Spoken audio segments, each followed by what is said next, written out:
So guys, narito na naman tayo dito sa sa NHA Malamig, pero ayan, maraming kabahayan dito. Ina ako dito at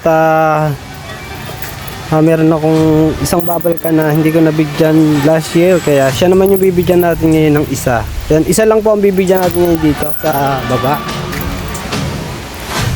So, ayan guys.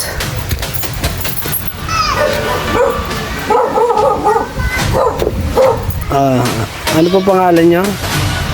Giselle. Giselle ano? Hitomo. Ayan. So guys, ito yung ating bibigyan na last year natin ay hindi natin nabigyan, kaya binawgan natin. Siya po ay may ilan na anak mo? 11. 11 na anak at marami po siyang pinapakain.